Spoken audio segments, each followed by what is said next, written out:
Hi guys, Kathy Sadeo seminar in November last year, and she mentioned that she'd been listening to a gardening programme on a radio station in the States, and there was a panel of gardeners on, expert gardeners, one of whom was an organic gardener.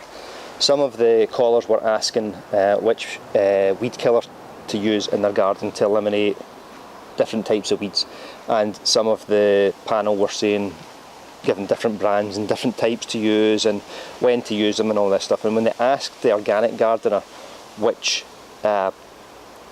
weed killer, or how do you eliminate weeds, and his suggestion was grow more densely or plant more densely. Okay, so if you've only got a 4 foot by 6 foot space in your garden in which you want to grow your vegetables or your plants, if you fill all of that space with the plants that you want, there's now no room for weeds to grow.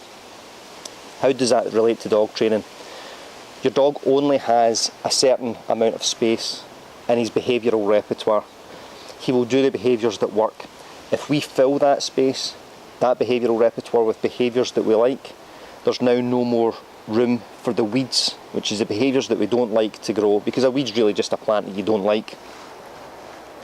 So to give you an example, if you, with your new dog or your new puppy, now it can work with new dogs because they're building a relationship with you and their previous reinforcement history is important, but what's very important as well is the reinforcement history with you, which is why a dog trainer who's very good can take a dog and immediately get results and then hand it back to the owner, and the owner doesn't get the same results with that dog.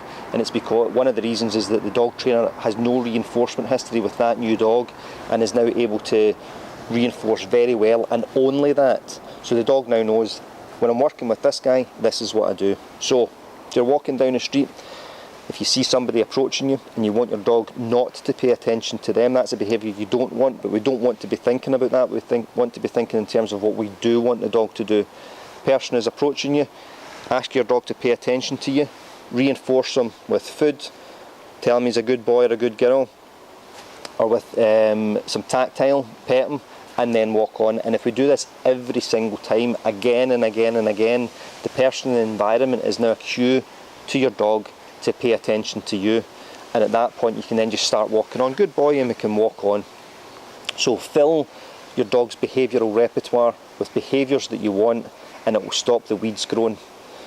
Any questions about this, again guys, stick them in the fields below and we can have a chat about it. So just watching to be there, we can have a chat about it, and I hope to see you next time. Alright, thanks for watching.